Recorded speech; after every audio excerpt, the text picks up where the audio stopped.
જીવનનું સાચું સૌંદર્ય માત્ર પોતાનું સુખ શોધવામાં નથી, પરંતુ બીજાનું સુખ સર્જવામાં છે. જ્યારે આપણે અન્યની મુશ્કેલીઓ હળવી કરીએ છીએ, ત્યારે આપણું મન હળવું બને છે. બીજાના જીવનમાં પ્રકાશ લાવીએ તો આપણું જીવન પણ તેજસ્વી બને છે. સહાય, સેવા અને સકારાત્મકતા વહેંચવાથી આપણામાં આનંદનું ઝરણું વહે છે. જે માણસ બીજાના હિતમાં જીવે છે તે હંમેશા સંતોષ અનુભવતો રહે છે. બીજાનું જીવન સારું કરવું એ જ સૌથી મોટું પુણ્ય છે, અને એ જ પુણ્ય આપણા જીવનને સુંદર બનાવે છે. આજના વાર્તા વૈભવ વિભાગમાં આપ સૌનું સ્વાગત છે.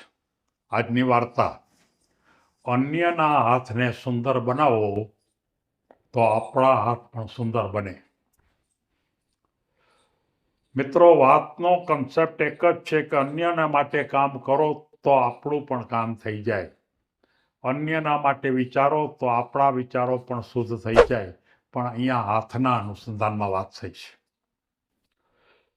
કોઈ એક બહુ મોટા શહેરની અંદર બ્યુટી પાર્લર ચલાવતી એક બહુ મોટી વ્યવસ્થિત રીતે ઉત્તમ રીતે કામ કરતી સંસ્થા હતી, જે કોઈ વ્યક્તિગત ધોરણે નથી ચાલતી, પણ જેની અંદર અનેક વ્યક્તિઓ આ પ્રકારનું કામ કરતા હોય અને અનેક માણસો આ પ્રકારની સારવાર, આ પ્રકારે પોતાનું સુંદરતા પ્રાપ્ત કરવા માટે આવતા હોય એવી સંસ્થાની વાત છે. કોઈ એક વખત આ બ્યુટી પાર્લરની અંદર એક કોઈ બહુ મોટા ધનપતિ માણસના એક સ્ત્રી આ બ્યુટી પાર્લરમાં આવે છે અને એ પોતે એમ કહે છે કે મારે બધા જ પ્રકારની ટ્રીટમેન્ટ જોઈ છે. મારા ફેસથી માંડીને શરીરના બધા જની ભૂમિકા ઉપર મારા હાથ પણ સુંદર થાય, મારા પગની ભૂમિકા, બધી જ બાબતો ઉપર મારે ટ્રીટમેન્ટ લેવી છે.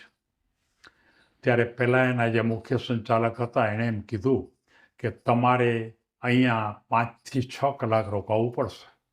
ત્યારે એણે એમ કીધું કંઈ વાંધો નહીં, અને 5 થી 6 કલાક સુધી રોકાવા માટે તૈયાર થઈ છે. અને એના જુદા જુદા વિભાગમાં જુદી જુદી પ્રકારની એને ટ્રીટમેન્ટ આપવામાં આવે છે. ફેસ ઉપર, અન્ય કોઈ પ્રકારે, કોઈ શરીરના ભાગની અંદર, હાથ ઉપર, પગ ઉપર, કદાચ આંખના ઉપર, આંખની ભૂમિકા, આ પ્રકારે એક પછી એક બ્યુટી પાર્લરની ભૂમિકા ઉપર કામ કરે છે. કેવા પ્રકારનું કામ કરે એ મારે કહેવાની જરૂરિયાત નથી. મારો તો વાર્તાનો એડિંગ એ છે કે આ પ્રકારે કામ કરાવે છે અને એના હાથને પણ એકદમ સુંદર બનાવવા માટે એ ખરેખર એ ચોક્કસ પ્રકારની ટ્રીટમેન્ટ આપે છે. અને પછી એ પોતે એમ કહે છે કે એના કેટલું બિલ થયું, એટલે એમ કીધું કે આટલા પ્રકારનું બિલ થયું છે, આટલા પૈસા તમારે આપવા પડશે. એટલે બરોબર એ પૈસા એ આપવા માટે બીજા એના 2 આસિસ્ટન્ટ હતા, એને એમ કહે છે કે તમે પૈસા લઈ આવો. અને એ જ્યારે પૈસા લેવા જાય છે ત્યારે એ બેન જે આવે છે એનો હાથ તો એકદમ સુવાળો હતો.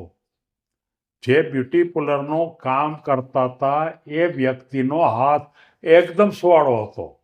ત્યારે પહેલી જે વ્યક્તિ હતા ને એ એકદમ બોલી ઉઠ્યા કે આનો હાથ કેટલો બધો સુવાળો છે, કે મારો તો તમે એટલો કરી ન શીખા, એટલો હાથ તો તમે, મારો હાથ તો તમે જો થોડો કેટલો બધો નથી, કે અને આનો હાથ તો કેટલો છે, હું હાથ મૂકું તો લપસી જાય છે. ત્યારે એના હેડ હતા, એને એમ કીધું કે તમે ખબર નથી, કે તમે આ તમારા હાથને સુંદર કરવા માટે તમે મહિનામાં કેટલી વાર તમે આવો છો કોઈ પણ બ્યુટી પાર્લર પર? ત્યારે એમ કીધું હું મહિનામાં લગભગ 3-4 વખત તો હું આવું જ છું. ત્યારે કે બરોબર છે, તમે 3-4 વખત આવો છો, અને આ જે બેન છે ને એ બેન રોજના તમારા જેવી વ્યક્તિના લગભગ 25 થી 30 વ્યક્તિના હાથને સુંદર બનાવે છે. આ બ્યુટી પાર્લરમાં ટ્રીટમેન્ટ આપીને અંદર કેમિકલ્સ ને આ ને તેને જે કાંઈ લગાડતા હોય તે, અને એ રોજના 25 જણાને સુંદર પોતાને એના હાથ બનાવે. અને આજે મારે ત્યાં એ લગભગ 7 થી 8 વર્ષથી કામ કરે છે.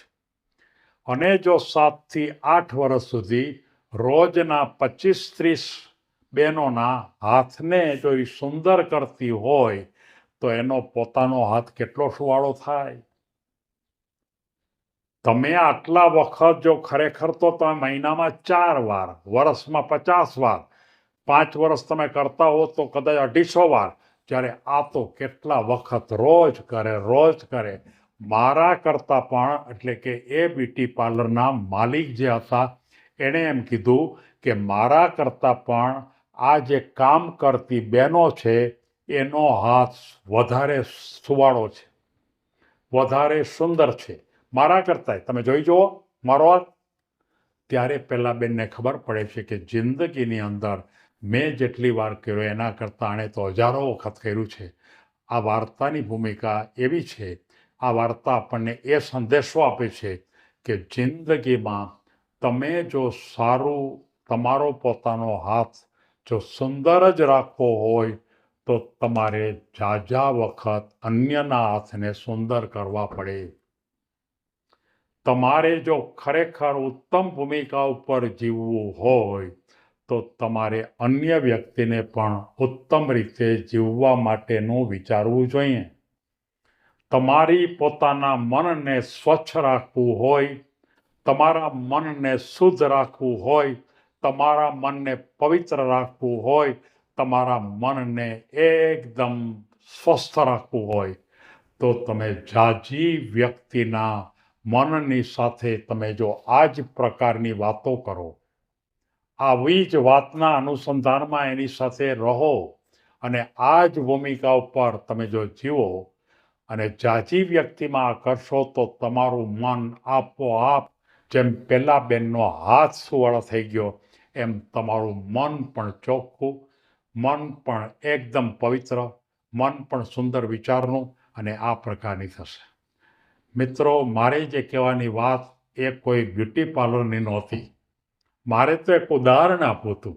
મારે જે વાત કહેવાની છે એ વાત તો એ હતી કે તમારા મનને શુદ્ધ કરવાનું છે અને એ શુદ્ધ કરવા માટે તમે એક વખત તમારી જાતે શુદ્ધ થાવ એમ નહીં, ઝાઝા માણસોને તમારા જેવા બનાવો.